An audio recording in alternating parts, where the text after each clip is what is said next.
जरा पॉलिटिकल बात करते हैं कि इस वक्त आप देख रहे होंगे कि बहुत ज़्यादा एक परसेप्शन बनाई जा रही है और कहा जा रहा है कि शायद हुकूमत के हालात ठीक नहीं हैं, और ये कहा जा रहा है कि हुकूमत शायद जा सकती है। ये बातें भी की जा रही हैं कि शहबाज शरीफ को हटा के और बिलावल भुट्टो ज़रदारी को वज़ीर-ए-आज़म बना दिया जाएगा, कभी क्या। और एक जो और चीज़ है वो ये है कि फैसल वोडा, आपको पता है कि वो किसके तर्जमान हैं और वो हुकूमत से अबव हैं, और हुकूमत में किसी की इतनी औकात नहीं है कि वो फैसल वोडा के सामने चूं चना भी कर सके। और जो वो नून लीग की मट्टी पलीत करते हैं, जो वो नून लीग वालों की चित्रौल करते हैं, नून लीग के किसी एक बंदे की भी औकात नहीं है, जुर्रत नहीं है कि वो फैसल वोडा को जवाब दे सके, क्योंकि नून लीग वालों को अपनी हैसियत और औकात का अच्छी तरह पता है कि उनकी हैसियत और औकात क्या है, और उनको इस बात का पता है कि अगर उन्होंने फैसल वोडा को कुछ कहा तो फिर उनके जो भी फॉर्म 47 वाला है उसकी सीट जा सकती है, और जो कोई फॉर्म 47 वाला है जो इलेक्शन लड़े बगैर वजीर या मुशीर बना हुआ है,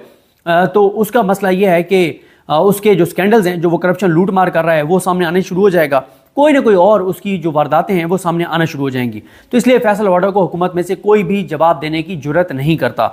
और ना ही इतनी इनकी हैसियत और औकात है इस पूरी हुकूमत, चाहे वो पीपल्स पार्टी हो चाहे वो नून लीग हो। अच्छा, फैसल वोडा जो है वो कभी मौलाना फजल रहमान से जाके मिलते हैं, कभी बिलावल से जाके मिलते हैं, और कभी वो जाके मिलते हैं MQ वालों को। तो ये मामला और माजरा क्या है? देखें, PTI के अंदर जो लोग हैं, जो PTI के अंदर PTI की जो क़यादत है बाहर, देखें PTI की एक बात जहन में आपने रखनी है कि जब भी हम कहते हैं ना कि PTI की क़यादत बाहर, तो उससे मुराद 5 लोग होते हैं। इस वक्त PTI की फैसला साजी 5 लोगों के हाथ में। नंबर 1 वो हैं बैरिस्टर गौहर साहब जो चेयरमैन है। नंबर 2 सेक्रेटरी जनरल जो उमर अयूब साहब हैं, सलमान राजा साहब हैं, बैरिस्टर गौहर साहब, सलमान राजा साहब, फिर अपोजिशन लीडर कौमी असम्बली में उमर अयूब साहब, और सेनेट में शिबली फराज साहब, और 5वें हैं अली अमीन गंडापुर साहब CMKP के। ये 5 हैं फैसला साज PTI में, जिन्होंने फैसले करने होते हैं। इन 5 ने मिलकर फैसले करने होते हैं। ये है PTI के फैसला साज। अच्छा, ये जो PTI के 5 फैसला साज हैं, ये 5 के 5 जो हैं ये फाइनल कॉल के अगेंस्ट थे, और ये 2 वजूहात से अगेंस्ट थे। इनमें से कुछ ये समझते थे कि इट्स टू अर्ली, ये बहुत जल्दी है, टाइम कम है, और ये कहते थे कि MNAs MPs और हमारे टिकट होल्डर्स कह रहे हैं कि जनाब अभी टाइम और दें, मज़ीद दें, और इतने जल्दी नहीं हो सकता। इनमें से कुछ तो जो हैं वो इस वजह से खिलाफ थे कि टाइम बहुत कम है और इमरान खान साहब को मज़ीद टाइम देना चाहिए। और इनमें से कुछ जो हैं वो ये समझते थे कि हमें ये फाइनल कॉल करनी ही देनी नहीं चाहिए, हमें ये मार्च करने नहीं चाहिए, और हमें बातचीत के जरिए एस्टैब्लिशमेंट के साथ मामला तय करने चाहिए। और इन 5 में से एक बहुत अहम शख्सियत का ये दावा है कि 23 तारीख को हमारे एस्टैब्लिशमेंट के साथ मामला जो हैं वो तय हो गए थे, और उनका ये कहना है कि 23 को एस्टैब्लिशमेंट के साथ हमारे मामला ये तय हुए थे कि 15 अगर हम फाइनल कॉल वापस ले लें तो 15 दिन के अंदर अंदर इमरान खान साहब को बनी गाला शिफ्ट कर दिया जाएगा। तो वो शख्सियत, इन 5 में से एक शख्सियत ये समझती है कि हमें फाइनल कॉल वापस ले लेनी चाहिए थी जब हमारी एस्टैब्लिशमेंट से डील हो गई थी, लेकिन इमरान खान ने इस डील को मुस्तरद कर दिया। और ज़ाहिर इमरान खान जो है वो अपने से ज़्यादा चाहते हैं कि जो बेगुनाह कैदी हैं, यास्मीन राशिद साहब हैं, एजाज चौधरी साहब हैं, उमर सरफराज चीमा साहब हैं, मियां महमूद रशीद साहब हैं, मिलिट्री कोर्ट्स की कस्टडी में 85 लोग, जिनमें हैदर मजीद भी हैं, जिसमें हसान न्याजी भी हैं, जिसमें मतलब बहुत से बेगुनाह पाकिस्तान के शहरी हैं, जिसमें एक वो भी है जिसके वालिद साहब की कल डेथ हुई, और बड़ी तकलीफ दे सूरत हाल वो जिस तरह से उस नौजवान को लाया गया अपने वालिद के जनाजे में, वो बड़ी एक तकलीफ दे एक सूरत हाल है। तो इमरान खान साहब उनकी रिहाई पहले चाहते हैं, अपनी रिहाई से ज़्यादा उनकी रिहाई की उनको फिक्र है। तो इमरान खान साहब ने ये डील मुस्तरद कर दी। अब 24 नवंबर हुआ, और 24 नवंबर को आपने देखा कि इनमें से यानी अली अमीन गंडापुर साहब और उमर अयूब साहब तो थे, बाकी आपको नहीं उस तरह से कोई एक्टिव नज़र आया। अच्छा, अब ये हुआ कि हो गया 26 नवंबर, बहुत बड़ा सान्या हो गया, बेगुनाहों की जानें चली गई और सीधी गोलियां मारी गई। अब हुकूमत के लिए बहुत मसला बन गया। हुकूमत के लिए मसला ये बन गया कि पूरी दुनिया के अंदर शोर पड़ गया, और इसका क्रेडिट जो है वो जाता है 3 लोगों को इसका क्रेडिट जाता है। एक उन मीडिया के नुमाइंदों को जाता है, डिजिटल मीडिया के नुमाइंदों को जाता है जो वो वहाँ पर डी चौक और उसके अतराफ में मौजूद थे, जिन्होंने वहाँ से रिपोर्ट किया। एक क्रेडिट उनको जाता है। अच्छा, उसमें कई ऐसे सहाफ़ी हैं जो मुख्तलिफ चैनल्स में काम कर रहे हैं। चैनल्स ने तो खबरें नहीं चलाई, लेकिन उन्होंने सोशल मीडिया पर ये खबरें जारी की। किसी का अपना ट्विटर अकाउंट है, किसी का अपना यूट्यूब चैनल है, और कुछ ऐसे भी हैं जिन्होंने खुद तो कुछ नहीं किया, लेकिन उन्होंने मुख्तलिफ लोगों से रब्ता करके कहा कि यार हम तो ये नहीं कर सकते, हमारी नौकरी चली जाएगी, लेकिन ये वहाँ पर हुआ है और ये आप कह सकते हैं। और उन्होंने कहा है कि जब वक्त आएगा इस मुल्क के अंदर अगर कभी आइन और कानून की हुक्मरानी का आगाज़ हुआ और इस मुल्क के अंदर जबर और बर्बरियत का खात्मा हुआ, तो हम गवाही देंगे कि वहाँ पर क्या हुआ था। बहुत से ऐसे यानी शाहिदीन हैं जो खामोश हैं, जो ऑफ कैमरा तो बता रहे हैं लेकिन कैमरे पे अभी वो बात करने को तैयार नहीं है। तो एक उनको क्रेडिट जाता है, दूसरा ज़ाहिर है वो पीटीआई के कारकुनान की, उसी में आप शामिल करें जो वीडियोस बना रहे थे, और दूसरा जो क्रेडिट जाता है वो ओवरसीज़ पाकिस्तानियों को जाता है। ओवरसीज़ पाकिस्तानियों को जाता है जिन्होंने इस मामले को हाईलाइट किया, और फिर तीसरा इंटरनेशनल मीडिया के वो नुमाइंदे जो पाकिस्तान में हैं या पाकिस्तान से बाहर हैं जिन्होंने इस वाक़े को कवर किया। अब होता यह है कि जब गोली चल जाती है तो ये छोटी बात नहीं होती। यहाँ पे सफारतकार ये बातें कर रहे हैं, जहाँ बैठते हैं वो बात कहते हैं, वो कहते हैं कि गोलियाँ चली हैं, वो कहते हैं कि निहत्ते लोगों को गोलियाँ मारी गई हैं। अच्छा, अब हुकूमत के ऊपर और पाकिस्तान के पूरे निज़ाम के सर पे बन आई जब इंटरनेशनली बहुत हाई क्रिएट हो गई और यहाँ तक बातें होने लग गई कि पाकिस्तान के ऊपर सैंक्शंस लग सकती हैं, खौफनाक चीज़ें पाकिस्तान के लिए हो सकती हैं, जिस तरह से पुरअमन मुजाहिरीन के साथ जो कुछ हुआ है। अब जब ये बात हुई तो फिर पीटीआई के चाबी वाले खिलौनों को मैनेज किया गया, और उन चाबी वाले खिलौनों को मैनेज करके कहा गया कि आपने एफआईआर्स नहीं करवानी, और उन्होंने एफआईआर्स नहीं करवाई। यानी 26 का ये वाक़या है और आज 9 दिसंबर गुजर गई है, यानी 15 दिन तकरीबन गुजर गए हैं इस वाक़े को, लेकिन तहरीक इंसाफ ने अभी तक जो है वो जो एफआईआर्स हैं वो नहीं करवाई, कोई कानूनी कार्रवाई नहीं की, और कोई किसी हॉस्पिटल में नहीं गया। ये इस्लामाबाद के हॉस्पिटल की बात करूँ, पीटीआई की क़यादत में से कोई किसी हॉस्पिटल में नहीं गया। पीटीआई की क़यादत में से किसी ने,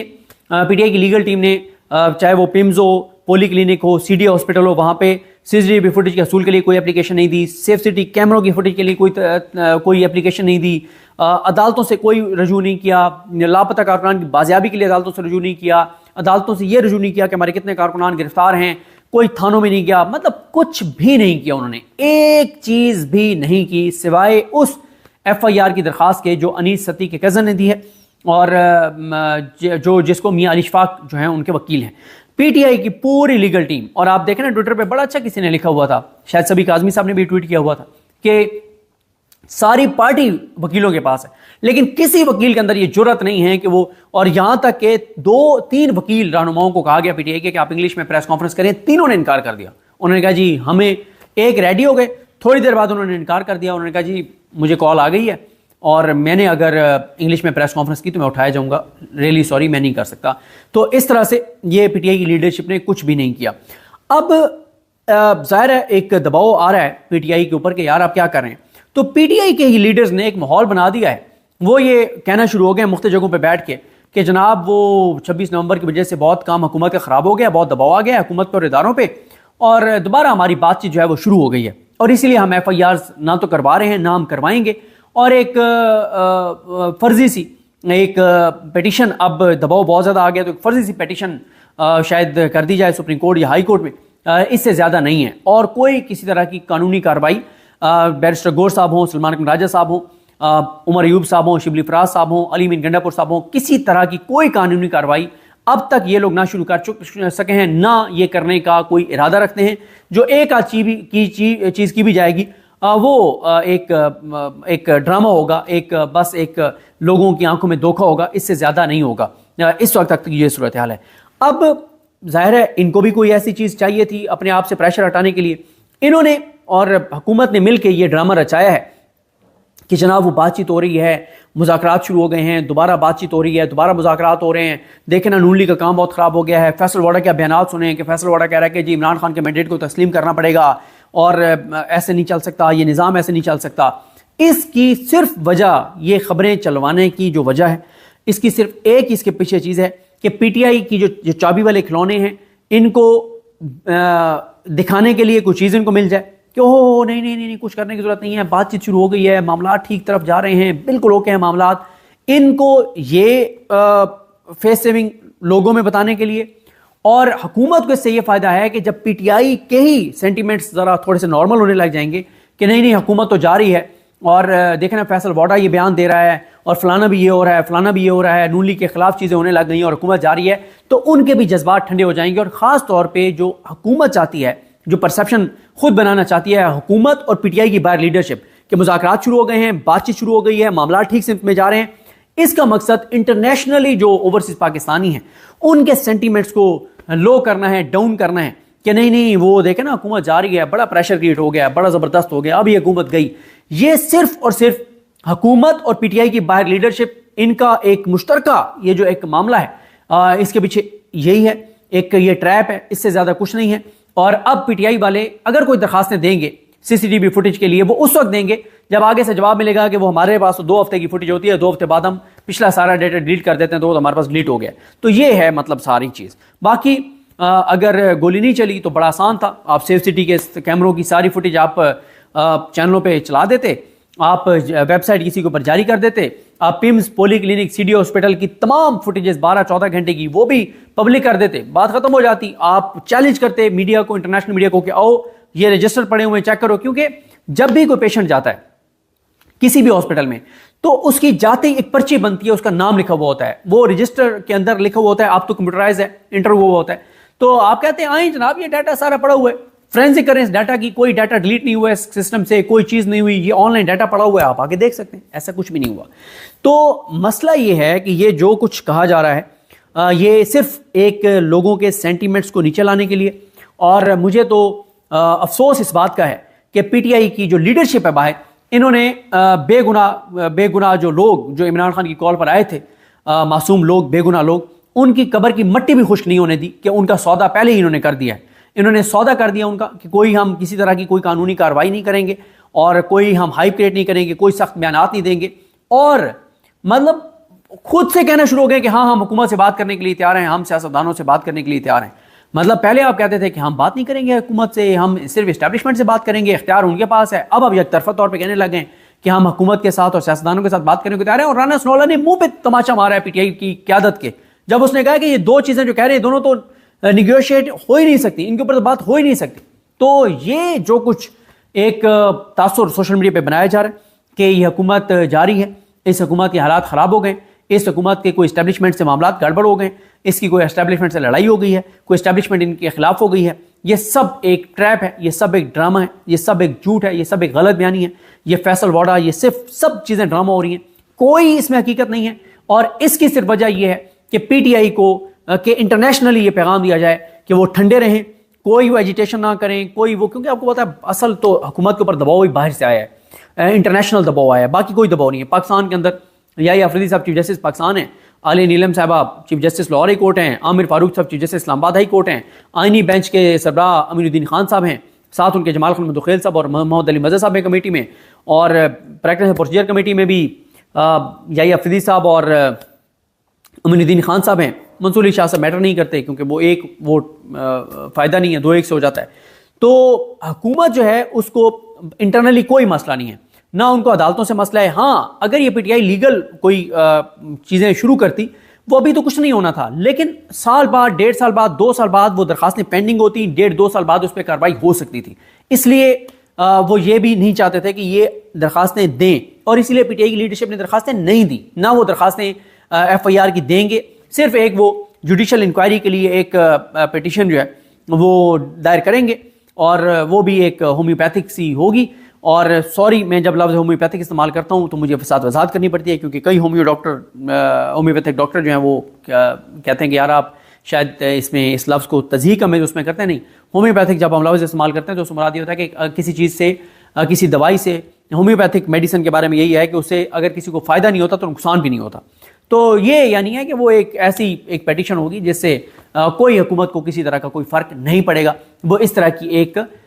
फुसफुसी सी वो एक पेटिशन होगी, उसमें कुछ ऐसा जो है वो नहीं होगा। और देखें आप, वो पीटीआई जिसको एग्रेसिव होना चाहिए था, जिसको अटैकिंग पोजीशन में होना चाहिए था, वो कहीं नहीं आपको एग्रेसिव नजर आते, वो बिल्कुल आपको डिफेंसिव पे नजर आता है। ऐसे लगेंगे इन्होंने बंदे मार दिए पीटीआई वालों ने, मतलब हालत इनकी ये हुई है। और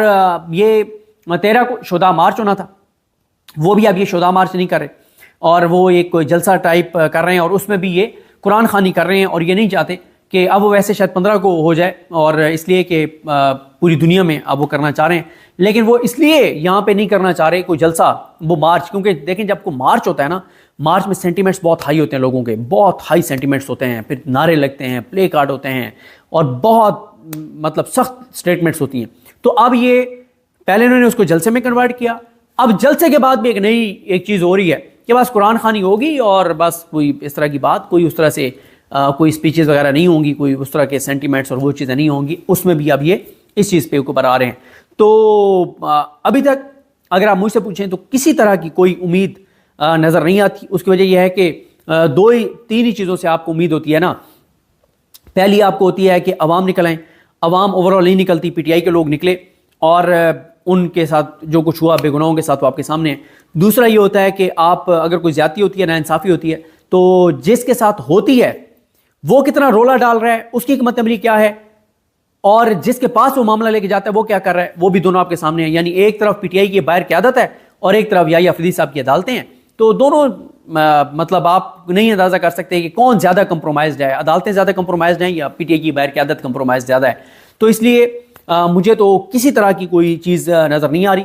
सिवाय इसके कि कोई इंटरनेशनली जो, क्योंकि ओवरसीज़ पाकिस्तानी अभी तक तो पीछे नहीं हट रहे, वो आगे बढ़ते चले जा रहे हैं, वो एजिटेशन बढ़ाते चले जा रहे हैं, वो सोशल मीडिया कैंपेन आगे बढ़ाते चले जा रहे हैं, वो आवाज़ ज़्यादा उठा रहे हैं। बाहर से कोई बहुत ज़्यादा प्रेशर आ जाए तो वो एक अलग चीज़ है, लेकिन अंदर से ना तो पीटीआई कुछ करने को तैयार है, ना वो करना चाहती है, और अदालतों का होना ना होना मैटर नहीं करता। तो अदालतों के अंदर भी मुकम्मल तौर पे खामोशी है, और आवाज़ भी आप उठाएंगे तो अभी कुछ नहीं होगा। सिर्फ अगर ये करते तो मसला बहुत बढ़ जाना था। अगर पीटीआई एग्रेसिव लीगल स्ट्रेटजी के साथ आती, यानी एफआईआर की दरखास्तें एक लीगल टीम बना देते, वो दे देती, एक लीगल टीम सीसीटीवी फुटेज के लिए चली जाती, एक अदालतों में डिमांड्स को चैलेंज कर देती, एक थानों का विजिट कर रही होती। अभी तक मैंने कम से कम नहीं देखा, आप में से किसी ने देखा तो मुझे जरूर बताइएगा कि पीटीआई का कोई लीडर जो है वो किसी थाने में गया हो जहां पे उनके कारकुनान को रखा गया है। कोई लीडर मुझे अभी तक नजर नहीं आया कि वो किसी थाने में गया हो। ना इनकी लीगल टीम्स थानों में गई हैं, ना इनकी लीगल टीम्स ने जो एटीसी कोर्ट्स में पेश हो रहे हैं वहां हो रहे हैं, जो बात है वो है। ना एटीसी कोर्ट्स के जिस्मानी रिमांड्स को ये चैलेंज कर रहे हैं, ना लापता कारकुनान के लिए बाजियाबी के लिए पिटिशंस कर रहे हैं, ना ये जख्मियों की एफआईआर्स करवा, जख्मियों की भी एफआईआर्स होती हैं, जो जख्मी हुए हैं जिनके ऊपर उनके ऊपर हमला हुआ उसकी भी होती है। तो पीटीआई मुकम्मल तौर पे इनकी क़यादत सरेंडर कर चुकी है, सौदा कर चुकी है, और इमरान खान साहब जो हैं वो जेल के अंदर हैं, वो पुरज़म हैं, वो डटे हुए हैं, वो किसी सूरत पीछे हटने को तैयार नहीं है, वो कोई कंप्रोमाइज़ करने को तैयार नहीं है। और ये जो है ये यहाँ पे पीटीआई की लीडरशिप आपके सामने है। और हाँ, एक चीज़ और मैं आपको बता दूँ, ये फैसल वाडा को जो एक्टिव किया गया ना, इसकी एक और वजह यह भी है कि अगर वहाँ से कोई प्रेशर आने लगता है अमेरिका से, ट्रंप इंतजामी की जानिब से, तो फिर छोड़ना तो पड़ेगा इमरान खान को। फिर यह है कि हम क्रेडिट फैसल वाडा को और इन लोगों को दे देंगे कि जनाब वो फैसल वाडा ने बड़ा किरदार अदा किया है, वो कह रहे थे कि मैंने इमरान खान की जान बचानी है, अब इमरान खान को बाहर लाना है, अब ये करना है, अब वो करना है। तो प्रेशर बाहर का होगा, लेकिन ड्रामा ये किया जाएगा कि ओहो फैसल वाडा जो है उन्होंने बड़ा किरदार अदा किया, और उनके किरदार अदा करने से इमरान खान साहब को जो है वो रिहा किया गया है। तो ये इसलिए भी एक इंतज़ाम किया गया है, इससे ज़्यादा कुछ नहीं है। जो भी ये खबरें आ रही हैं कि कोई हुकूमत कहीं जा रही है, हुकूमत गिरने जा रही है, कोई हुकूमत नहीं गिरने जा रही, कुछ इस हुकूमत का मसला नहीं है, ये पहले से ज़्यादा मजबूत है हुकूमत। उसकी वजह यह है कि ज़ाहिर है हुकूमत ने इदारों ने हुकूमत को, दोनों ने मिलकर एक दूसरे को बचाना है, तो इसलिए ये हुकूमत कहीं नहीं जा रही। और पीटीआई की क़यादत के हवाले से जितना मैं बता चुका हूँ, अगर किसी के पास काउंटर आर्गूमेंट है तो मुझे ज़रूर बताइएगा। मैं तो जो फैक्ट्स हैं, जो हक़ाइक़ हैं, वो आपके सामने रखती हैं। मुझे अपने दुआ में याद रखें। अल्लाह हम सब का हामी नासरो। अल्लाह हाफ़िज़।